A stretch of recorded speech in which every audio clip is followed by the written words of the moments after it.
Hi, this is Vicki. Welcome to another episode of Intuition, Your First Sense. This one I'm going to kind of freeform. Usually I do a plan. I have some bullet points written out, but I have a couple topics that were requested that I feel like kind of all flow together. So I thought we're going to see where Vicky's head goes, where the guides guide me, do a little bit of downloading on this one and see what comes up as far as direction. But the topic is about trusting, like really trusting our intuition, trusting the signs around us, dealing with doubters, and how to know that it's intuition and not just your head making it up. These questions came from 4 or 5 different people at the same time. And to me, that's a gift, it is a sign, right? How do we trust the signs around us? Well, you pay attention. And when this many topics come up that actually are very similar and I can pull together in their commonality, I think that's a sign, right? Here's your sign. Like the comedian, I'm drawing a blank on his name, but he used to just say, here's your sign when someone would say something not so intelligent. But in this case, signs and trusting and dealing with doubters, they're all part of the growth process that is learning to reconnect with your intuitive self and learning to listen to your soul self. The intuition, again, is your first sense, but most of the time for us, it's been programmed out of us, and we've been taught not to listen to what we think or know or feel, but rather to what someone else wants us to do or feel or programmed. And you're seeing a lot of people waking up right now. And I never really liked that phrase before, but it does seem to be appropriate that sometimes, you don't know you're sleeping until someone wakes you up and they're like, hey, what are you doing? And you're like, oh, guess I was taking a nap.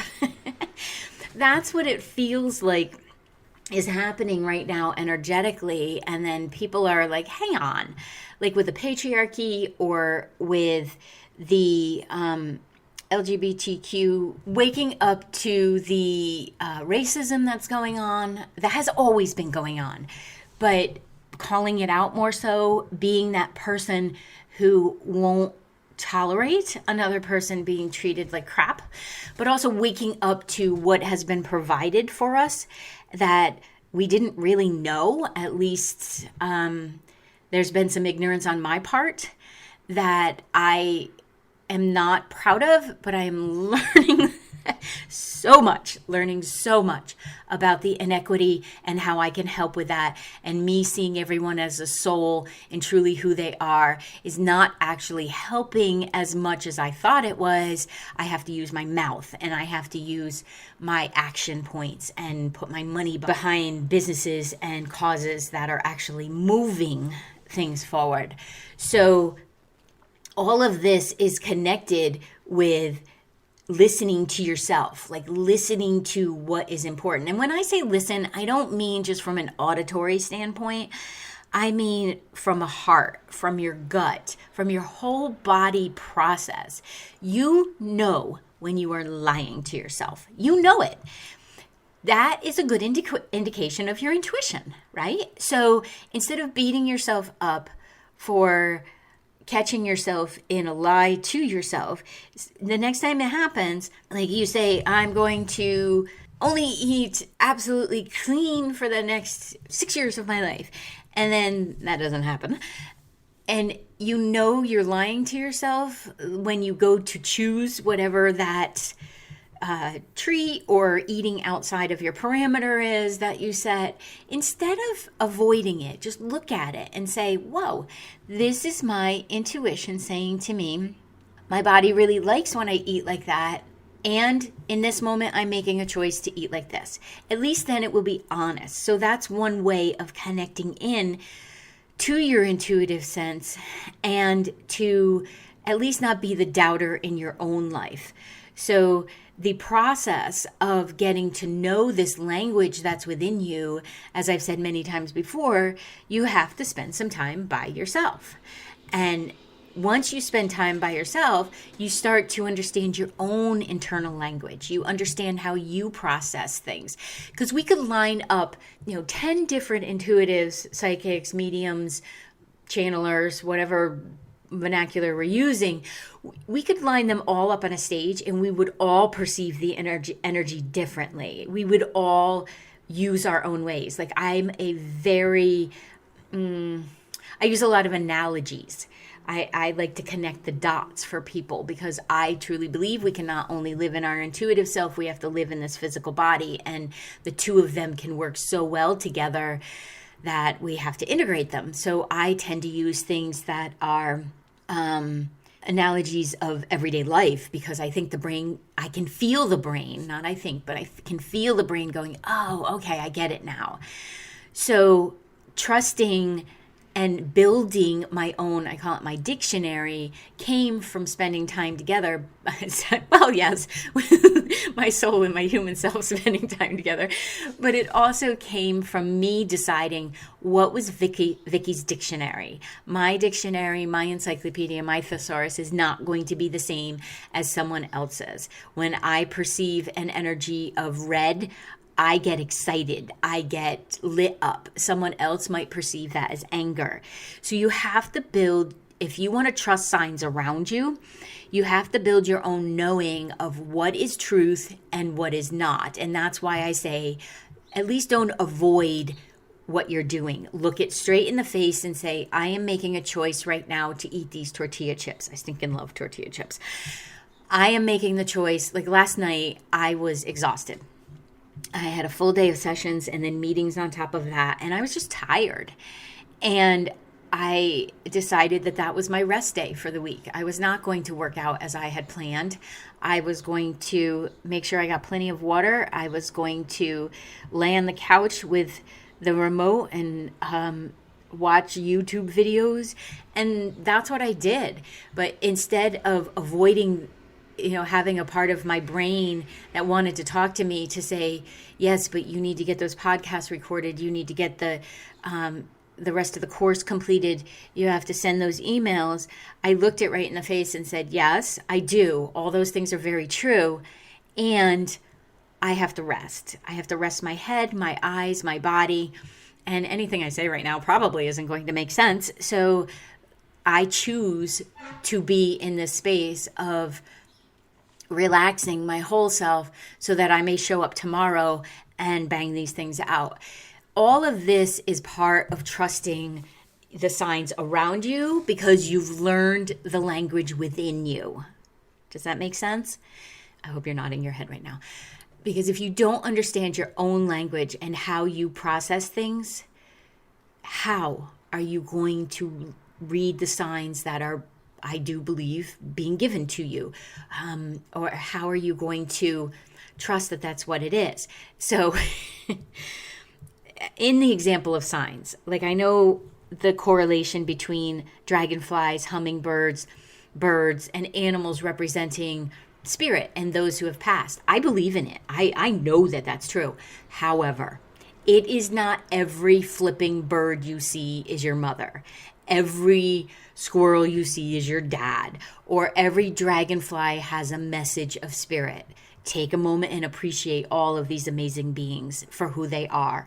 Honor them for the form that they are in. They are not all signs. Stop making everything a sign. Sometimes a frog is a frog. And I had a frog scare the heck out of me last week. I came around the corner at my partner's house, and the biggest toad frog, I still don't know the difference, that I have ever seen, the most gorgeous green I have ever seen, was sitting on the bottom step. Now, I could have said, after I got over my little bit of, holy mackerel, that's really cool, and a little bit of, whoa, I could have said, okay, what's the message in this for me? There was no message. It was a frog sitting on the cement step trying to warm up, I assume, because it was a warm day and there's a great pond across the street. And maybe, I was joking, he just needed time away from his kids. So he was sitting at the bachelor's house. So when you're looking at these signs and trusting the signs around you, please, please, I beg of you, remain in a place where it could simply be a frog on a road trip. And I hope you got across the road safely again. Like, it's not always a sign. You sound ridiculous when you make everything a sign. And you're also missing out on being present, because if you're making everything a sign, you're assigning it to some bigger meaning, you know what?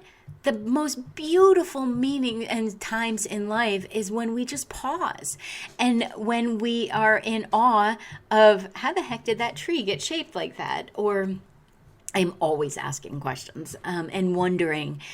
So if you make everything a sign, you've automatically tied it to someone who's passed or a message from your guides. You're missing the exact moment that it could be, and that's to be present, and that's to be appreciative of the fact that whatever it is revealing itself to you.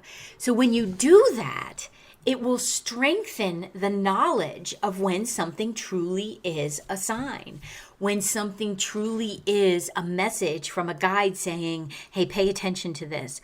Or it is that, loved one who's passed, who's choosing to be the dragonfly on your kayak because you have nothing else to do but paddle, and they have your attention, and they perhaps can send a heart message or something through their own telepathic communication. So you learn to trust the signs that are there by recognizing not everything is a sign, and taking the holiness out of it. Take the out of it. Just let it be whatever it is. Channel your inner beetle. Let it be. So trusting intuition is the same, right? That self-doubt that can be there. And trust me, I know. I've been doing this for over 2 decades consciously. There were 3 decades before that was not so conscious. But trusting the intuition, I think, is one of those humorous intentions of our soul, because it takes work. It takes being able to combine your thinking analytical, beautifully wanting proof head in with this, I don't have proof, and yet I trust it, because the last time I trusted it and I followed through on it, I actually had an experience, and then I had the data to back it up. So basically, you build the trust in your intuition, and it minimizes the self-doubt. The self-doubt is not going to go away completely. So please stop thinking, like those of us that are doing this for a living or that are writing books on it and everything, that we never have self-doubt. Of course we do, because you're always growing, you're always expanding. And then you know what? Humanness is in there. And I think self-doubt is a good equalizer. I think when I'm feeling doubtful about myself, I have to pause, and I will actually go to the fact that, nope, I might be doubting Vicky right now, but I know my signal. I know I have all of this data to back it up. But why do I have the data to back it up? Because I was brave enough to open my big mouth and to say to people, do you think this is what could be going on? Or this looks like what's going on? And over the years, just built it. But again, I don't even know how many thousands of people that I've worked with. And there will still be mornings right before I start sessions where I'm like, what am I doing? I don't know how to do this. I'm depending on information that's just going to fly in meeting somebody for the first time. But you know what? Every stinking time I get my humanness out of it and I say, I trust spirit. I trust my soul. I know this information to be correct. And I show up to wherever the meeting is. It works. So trusting the intuitive self is more about recognizing that self-doubt is going to show up. It is pretty much wired in there, but it's not the enemy. It's actually helping you to refocus, to say, maybe I've gotten a little cocky about this. Maybe I think I know too much, because it can swing the other way too, right? But in order for you to trust your intuition, I would really encourage you to catch on to the fact that you got something, you felt something, you knew something. Just by saying, oh, I knew that. Like, you don't have to prove it to other people. This is not a report card. This is you connecting in with yourself and understanding your own language. So when the self-doubt shows up, it is simply there to say to you, something feels like it's gone a little awry. Can we recalibrate? Can we get to the place where even if you can't trust yourself right now, you can trust that you knew somebody was going to call, or someone was going to quit the job, or that someone was going to pass. That is not my favorite one. Even though I celebrate everybody's passing, I don't like knowing that one ahead of time. And yet, there it is. Or that you knew how much the bill was going to be, but you hadn't done the math in your head. You knew somebody was going to say something. Last week, I had the funniest thing. Oh, he is. It's a good thing he doesn't listen to my podcast. But I'll probably confess that I put it in there anyway. I was in the kitchen and Mike was in the living room, and I started singing the Sesame Street song. And can you tell me how to get to Sesame Street? And I was just singing all the words because, yes, my kids watched it over and over again. And he's like, what are you doing? I said, I don't know. It just popped in my head. So I'm going with it. It's kind of fun. It helps me to do the dishes. And then we had just gotten back from playing pickleball, and he went to take his shower, came back out, and he had these boxers on that I had not seen before, and they were Sesame Street boxers. And I looked at him, and I looked at them, and then I looked at him again, and I said, seriously? He's like, what? And I said, you didn't connect the dots that you brought Sesame Street boxers, and I'm standing here singing this song. And he looked at me because he's still getting, after a little over 2 years, he's still getting used to that kind of stuff with me. And he's like, that's really funny. And I said, it is really funny. And that's an example of intuition. That's an example of, I did not go looking for why I was singing that song. It was just an earworm. It was stuck in there for some reason. And I just let it go because it was fun. I was in the playfulness of it. And then when the evidence comes along afterwards that, he shows up with these things that he packed to bring to my house, that's where, believe it or not, you can use something like that to affirm that you can connect with your guides and with angels and with source, because it's all the same stuff. Something isn't more weighted or spiritual or heavy or meaningful than Sesame Street boxers. All of those things work to tell your brain that this is really fun, that whatever messages we're receiving can be a lot of fun. And if you get too serious about this stuff, you will not be able to tap into it. And I think that's honestly one of the reasons that it does seemingly come easy to me, other than the homework I've done in the past lives, is because, while I have reverence for it, I think this stuff is hysterical. I just love when somebody says to me, hey, guess what happened? And it's like I'm hearing about intuition for the first time, like I'm seeing a magic show. And when you have that excitement about something, it will grow. I truly believe that the guides are like, yes, she wants to play with this. And then you can use it for, rather serious things about, where do I live? Where do I move? What house do I buy? What job do I take? Do I meet up with this person? What is my path in this lifetime? What does my soul want me to know? How do I work with my ego? Where is the insight that I want for myself? What kind of block am I holding myself back from? Or what kind of block is holding me back? All of those questions can just flow because you've learned to look at the self-doubt and say to it, no, I've got proof over here. I have Sesame Street boxers. Have you ever wondered where your soul is? How you can be in touch with it? How you can use it and communicate with it with your human senses as well as your intuition? I wondered this for a long time, and as I practiced and learned how to do it, I have now created a course that you can take that is self-guided, along with some live events with me that can help you to connect to your soul as well, and to use this amazing collaboration between your human self and your soul to empower your life to create what you'd like to have, and most importantly, to be able to feel that you belong, that you are amazing, and then what would you like to do with that in the world? So head on over to the website, vickibaird.com, check it out and sign up, and let me know if you need any help. And keeping it in that playfulness will allow you to receive more and more and more information, which then makes being human a whole heck of a lot less work, which is why I think it's our first one. Like, if we had been using it and paying attention to it all along, I know for myself, the times I didn't listen to it ended up costing me emotionally, physically, financially, spiritually, and psychologically.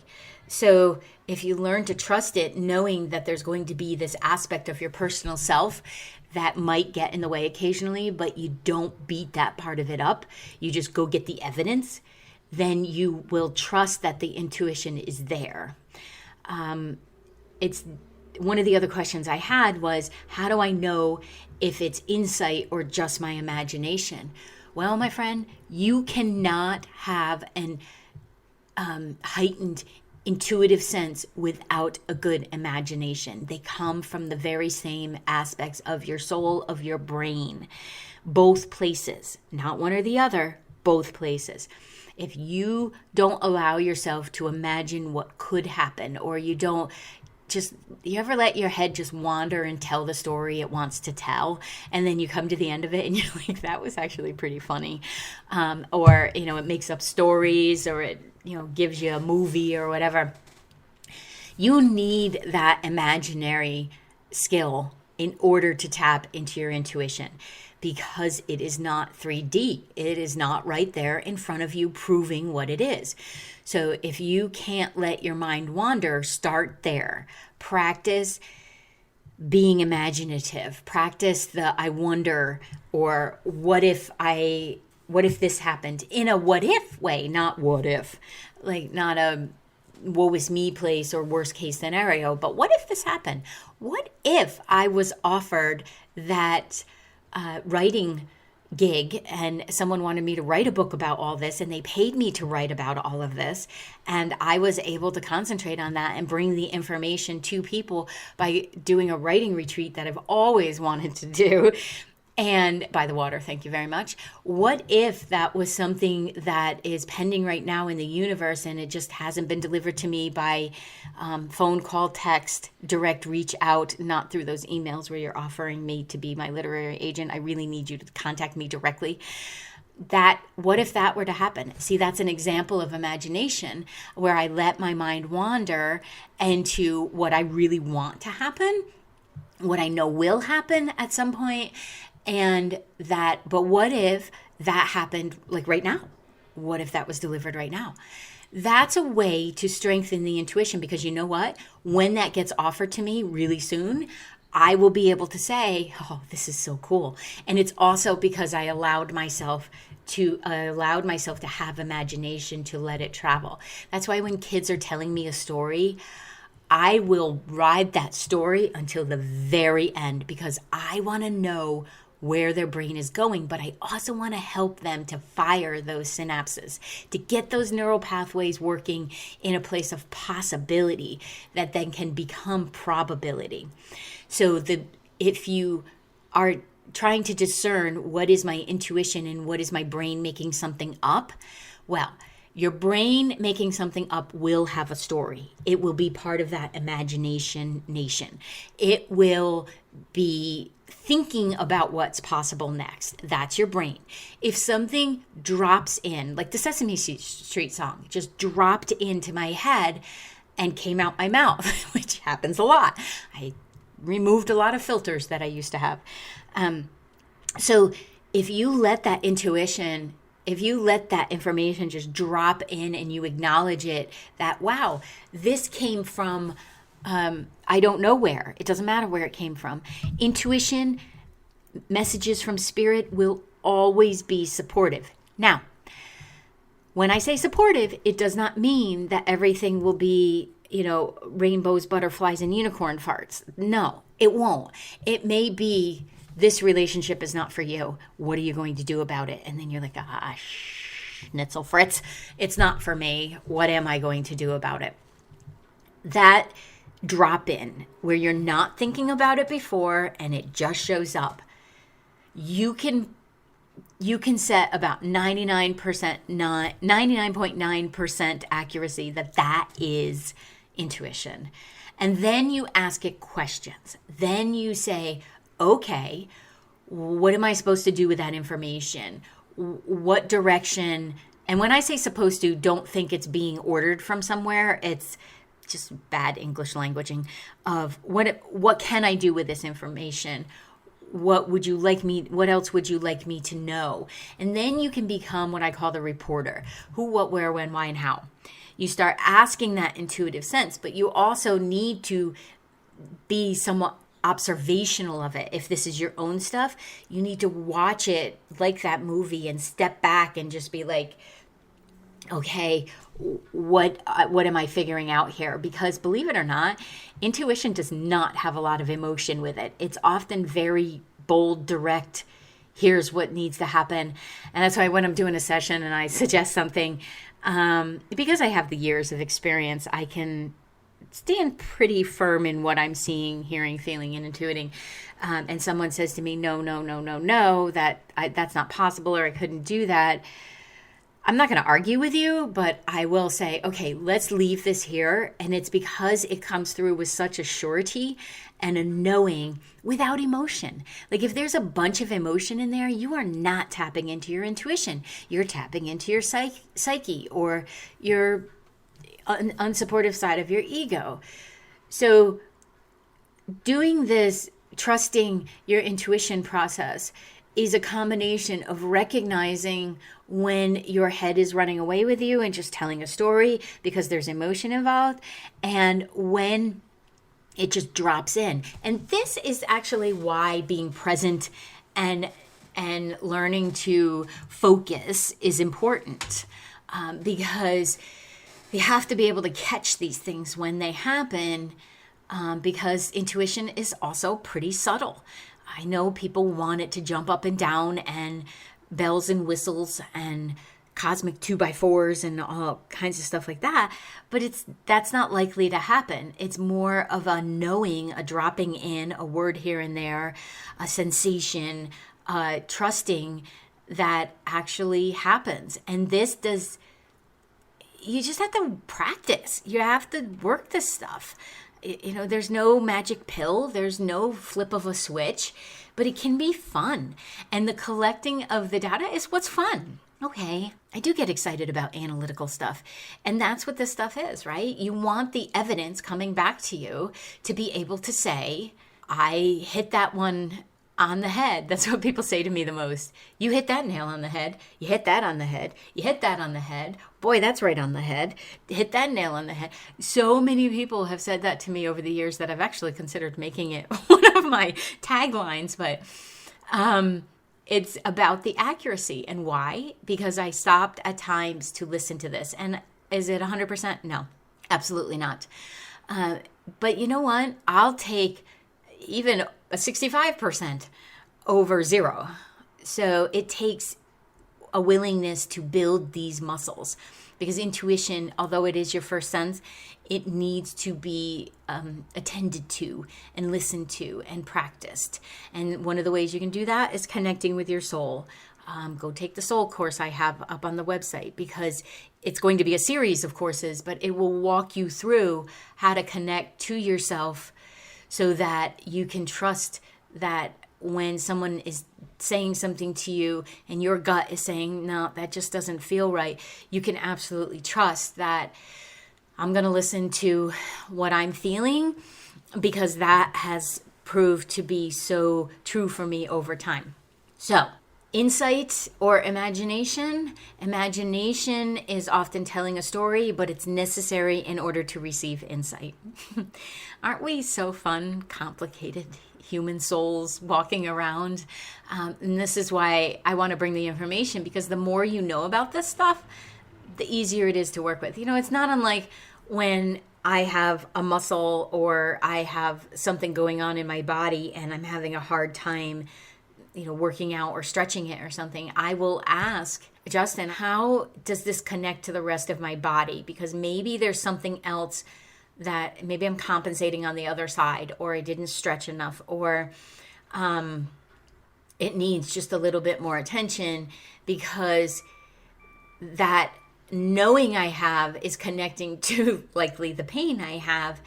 And yet I want all my muscles to work collaboratively. And that's what intuition is. It needs to work collaboratively with your brain. Is it a soul-given ability that you have? Absolutely. No doubt. Everyone does.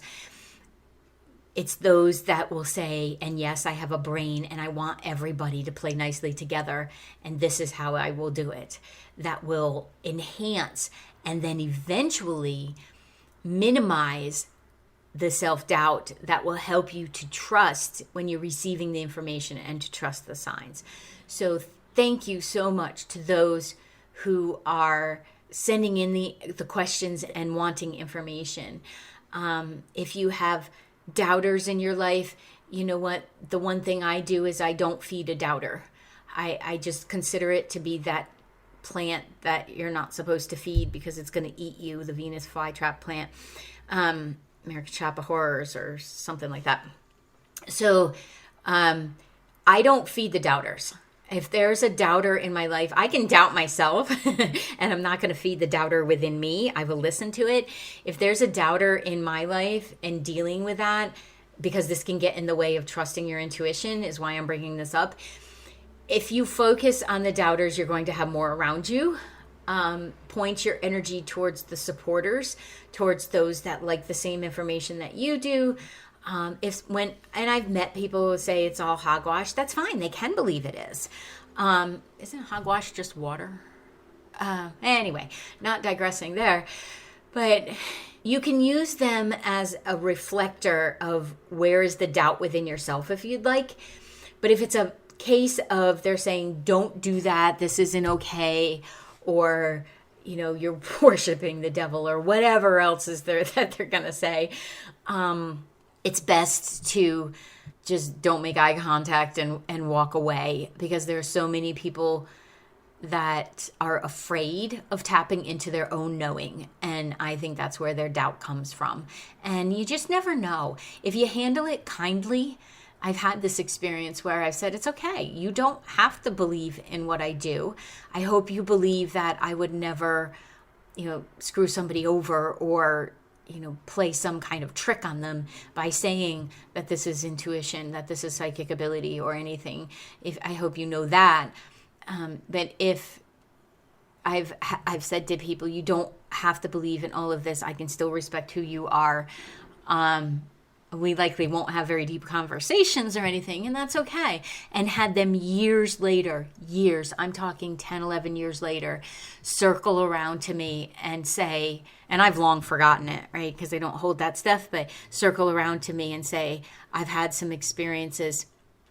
I now need your help, because a lot of the times I find the ones that are the biggest doubters are actually just afraid. They're scared of their own power within, of their own ability to connect with energy, and they'd rather push something away rather than bring it to them. And isn't that often the case, where fear is in charge?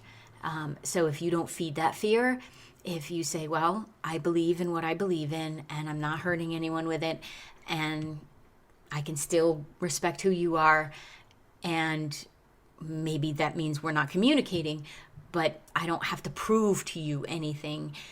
What that will do is bring an ease as well. And, likely they won't stay in your life or you'll have very minimal contact, because they won't like the growth that happens within you from trusting who you are, or following your own GPS coordinate.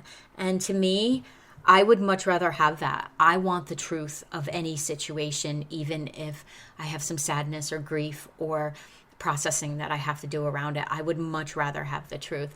So if you run into the doubters as you're expanding your own belief in yourself and your own intuition, and your own exploration of what intuition is or psychic ability is, respect them. You want respect for what you believe? Respect them. and maybe you have to walk away. And then you handle that however you handle it. But be the example that we can have differing opinions without having to attack the other person. Okay, so, and then look at yourself and see, do I have a doubt about myself? And face it. Most of the time, those doubts that we have within inside or limitations that we perceive, once we look at them, we find out, oh, it's not even the truth. It was just part of my brain with an old belief system. So trust your own intuition. Trust that this is already wired into you. And if you're listening to this podcast, I guarantee you have already tapped into your intuitive self and just maybe aren't aware of how to navigate it. But that's why these episodes are here. And that's why I'm here to help you. And that's why when that publisher reaches out to me and I write the book, it'll be in your hands. So manifesting away, baby. So trust your intuition, trust your first sense. I will see you in the next episode, and please be well. If this is something you feel would be beneficial to you, feel free to pop on over to the website, vickibaird.com, VICKIBAIRD.com, or at Coach Vicki Baird on all the social platforms.